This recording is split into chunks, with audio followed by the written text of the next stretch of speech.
8 రకాలుగా దీర్ఘరోగాల్ని మందులు లేకుండా తగ్గించుకుని ఆరోగ్యకరమైన జీవితాన్ని పొందటం కొరకు లాంగ్ క్యాంప్స్, తక్కువ డబ్బులు ఎక్కువ రోజులు ఉండే ఫెసిలిటీస్ని 45 రోజుల నుంచి 90 రోజుల పాటు ఉండే అవకాశాన్ని మన ఆరోగ్యాలయంలో ప్రారంభించాం. అలాంటి లాంగ్ స్పెషల్ క్యాంప్స్ గురించి వీడియోస్లో కింద స్క్రోలింగ్లో కనపడుతుంది. అవి చూసుకుని ఆశ్రమానికి సంప్రదించి వివరాలు తెలుసుకుని న్యాచురోపతి విధానం ద్వారా జరిగే ఆరోగ్య లాభాలందరూ మీరు పొందగలరు. ఆరోగ్యాభిలాషులందరికీ నా హృదయపూర్వక నమస్కారములు. వయసు పైబడే కొద్దీ చాలామందికి మతిమరుపు రావటం, బ్రెయిన్ సెల్స్ వీక్ అవ్వటం, కాస్త కొన్ని మర్చిపోవటము, అనుకున్నది వెంటనే గుర్తుకు రాకపోవటము, బ్రెయిన్ కొంచెం డల్ అవ్వటము, ఇట్లాంటివన్నీ మనం గమనిస్తూ ఉంటాం. పూర్వం రోజుల్లో ఇవన్నీ కూడా 80 ఏళ్ళకి 90 ఏళ్ళకి అట్లా వస్తే ఇప్పుడు 55-60 ఏళ్ళకే బ్రెయిన్ ఎఫిషియన్సీ తగ్గిపోవటం, మతిమరుపు రావటం, మెమరీ లాస్ అవ్వటం, ఇట్లాంటివన్నీ ఎక్కువ జరుగుతున్నాయి. కారణం ఏంటంటే నిద్ర తగ్గిపోవటము, వ్యాయామాలు చేయకపోవటము, ఒబిసిటీ ఎక్కువ రావటము, బయట హాని కలిగించే ఆహారాలు ఎక్కువ తీసుకోవటము. అందుకని ఇలాంటి ప్రాబ్లమ్స్ అన్ని మెదడు కణాలు కుసించుకుపోవటం, మెమరీ లాస్ అవ్వటం అనేది ఎక్కువ మందిలో జరుగుతూ ఉన్నది. ఈ మధ్య స్ట్రెస్ మెయిన్గా ఎక్కువ హాని కలిగిస్తుంది బ్రెయిన్ సెల్స్కి. మన బ్రెయిన్ సెల్స్కి, నర్వ్ సెల్స్కి బాగా మేలు చేసే ఆహారాలు కనుక మనం కొన్ని తినగలిగితే మెమరీ బూస్టింగ్ ఫుడ్స్ అంటారు. వీటి వల్ల బ్రెయిన్కి, నర్వస్కి చాలా మేలు జరిగే అవకాశం ఉంటుంది. అలాంటి 7 మెమరీ బూస్టింగ్ ఫుడ్స్ని ఇప్పుడు మీకు నేను తెలియచేస్తాను. ఎందుకు అది మెమరీని బూస్ట్ చేస్తుందో మీకు సైంటిఫిక్గా ఎందుకు వాడుకోవాలి, దాంట్లో ఉన్న విశేషత తెలిస్తే మీరు తింటూ మీ పిల్లలకు పెడుతూ ఉంటే మనిషికి మేధాశక్తి ఋషుల వలె 130-140 సంవత్సరాల పాటు అది బాగా పనిచేయటానికి, మనిషి అంటే మేధస్సు ఇది బాగుండటానికి మెమరీ బూస్టింగ్ ఫుడ్స్ మంచిగా హెల్ప్ చేస్తాయి. అలాంటి వేడు ఒక్కొక్క దాన్ని విందాం. మొట్టమొదటిది గుమ్మడి గింజల పప్పు. ఇందులో జింక్ నెంబర్ 1గా ఉంటుంది. ఈ జింక్ అనేది మెమరీకి అతి ముఖ్యమైన పోషకం.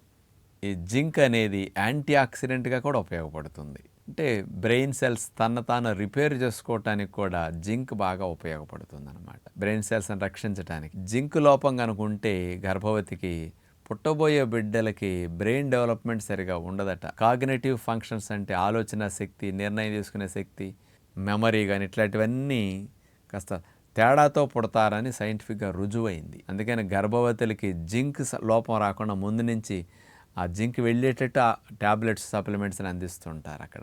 అందుకని ఇలాంటి జింక్కి గుమ్మడి గింజల పప్పు. ఈ గుమ్మడి గింజల పప్పుని నానబెట్టుకు తినొచ్చు, వేపుకు తినొచ్చు. గుమ్మడి గింజల పప్పుల్ని కాస్త స్వీట్ లాగా చేసుకుని కూడా ఉండల్లాగా కూడా తీసుకోవచ్చు.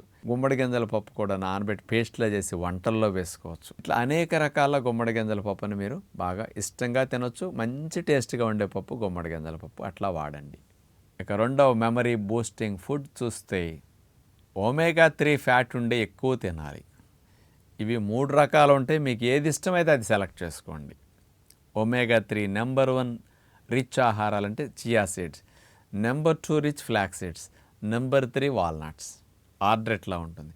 చేపల కంటే ఎన్నో వందల రెట్లు ఒమేగా-3 ఫ్యాట్ అనేది ఈ చియా సీడ్స్లో ఉంటుందన్నమాట. అందుకని ఒమేగా-3 ఫ్యాట్ అనేది బ్రెయిన్ సెల్స్కి, నర్వ్ సెల్స్కి చాలా చాలా బాగా హెల్ప్ చేస్తుంది అన్నమాట. ఇది నర్వ్ సెల్ని హెల్దీగా ఉంచడానికి, బాగు చేసుకోవటానికి చాలా ఒమేగా-3 అవసరం. ముసలితనంలో మతిమరుపు రాకుండా, బ్రెయిన్ అల్జిమర్స్ లాంటి సమస్యలు రాకుండా రక్షించుకోవటానికి ఇది బాగా హెల్ప్ చేస్తుంది. ఇది మనకు 1.6 గ్రామ్ ఒమేగా-3 ఫ్యాట్ ఎవ్రీడే కావాలి. అలాంటిది ఇందులో మరి చియా సీడ్స్లో 18 గ్రాములు ఒమేగా-3 ఫ్యాట్ ఉంటుంది. అట్లాగే ఫ్లాక్స్ సీడ్స్, లవసి గింజల్లో మీకు 13 గ్రాములు ఉంటుంది. వాల్నట్స్లో 11 గ్రాముల వరకు ఉంటుంది. అందుకని ఈ మూడిట్లో ఏదో ఒక దాన్ని మీరు సెలెక్ట్ చేసి మీరు వాడుకోవచ్చు. ఇక మూడవది బాదం పప్పులు. ఈ బాదం పప్పు అనేది విటమిన్ ఈ రిచ్. ఇది బ్రెయిన్ సెల్స్ని లైఫ్ పెంచడానికి బాగా ఉపయోగపడుతుంది అనమాట. విటమిన్ ఈ అనేది యాంటీ ఆక్సిడెంట్గా ఉపయోగపడుతుంది. అందుకని బ్రెయిన్ సెల్స్లో ఇన్ఫ్లమేషన్ రాకుండా రక్షించి బ్రెయిన్ సెల్స్ యొక్క ఆయుష్ని పెంచడానికి, ఎక్కువ కాలం బ్రెయిన్ సెల్స్ అన్ని హెల్దీగా పనిచేయటానికి విటమిన్ ఈ బాగా హెల్ప్ చేస్తుంది అనమాట. అందుకని బాదం పప్పులు రోజు 10-15 అన్నా తింటే బ్రెయిన్కి చాలా మంచిది. ఇక నాలుగవది సరస్వతి చూర్ణం. సరస్వతి ఆకులతో చేసిన ఈ చూర్ణము చాలా చాలా మంచిదన్నమాట.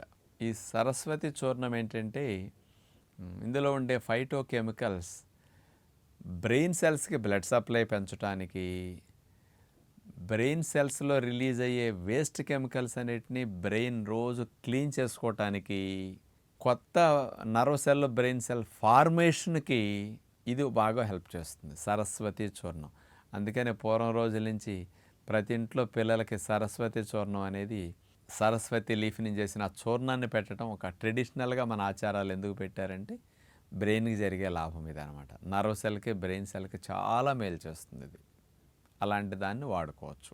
ఇక 5వది బ్లూబెర్రీస్. ఇవి చాలా యాంటీ ఆక్సిడెంట్స్ ఎక్కువ ఉంటాయి. ఇందులో ఉండే యాంథోసైనిన్స్ మెయిన్గా బ్రెయిన్ సెల్స్ని ఆక్సిడేటివ్ స్ట్రెస్ నుంచి రక్షించడానికి ఈ బ్లూబెర్రీస్ బాగా ఉపయోగపడతాయి అన్నమాట. ఇక 6వది అవకాడో ఫ్రూట్. ఇది పండ్లన్నిటిలోకెల్లా ఎక్కువ కొవ్వున్న ఫ్రూట్ అవకాడో. దగ్గర దగ్గర 23-24% ఫ్యాట్ ఉంటుంది ఇందులో.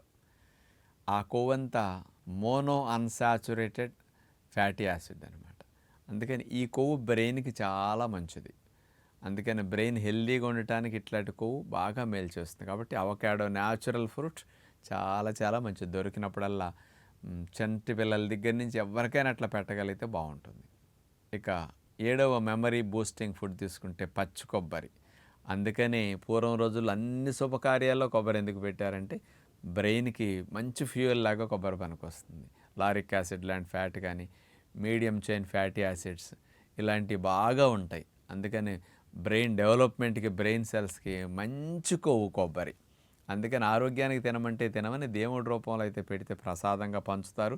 10 మందికి లాభం జరుగుతుంది, 10 మందికి పెట్టి వాళ్ళు తింటారని కొబ్బరిని అలా పెట్టడంలో ఉద్దేశం. అందుకని పూర్వంలోంచి కొబ్బరి ఎక్కువగా తినే కేరళ వారికి బాగా చదువు రావటానికి, మేధాశక్తి ఎక్కువ ఉండటానికి ఎప్పటి నుంచో ఆచారాల్లో కేరళని చెప్తుంటారు కదా. అలాంటి దానికి కూడా కొబ్బరి ప్రధానంగా వాడటం వల్ల లాభమని అర్థమవుతున్నది. అందుకని ప్రతిరోజు ఇంట్లో గుడ్లు కొట్టడం కాదు, కొబ్బరికాయలు కొడుతుండండి. అంత మంచిది కొబ్బరి. ఒక కాయ కంపల్సరీ ఫ్యామిలీ అంతటికి వంటల రూపంలో వెళ్ళాలన్నమాట రోజు. ఇలాంటి 7 రకాల మెమరీ బూస్టింగ్ ఫుడ్స్ని మీరు తీసుకుంటే మంచిది. ఎండు విత్తనాలన్నింటినీ నానబెట్టుకు తింటే మంచిది. మోతాదు మన అవసరాన్ని బట్టి మనం ఎక్కువ తక్కువనే తీసుకోవచ్చు. పిల్లలకి 7టిని బాగా ముందు నుంచి పెట్టండి. మీరు కూడా అందరూ తింటే మంచిదని విజ్ఞప్తి చేస్తూ నమస్కారం.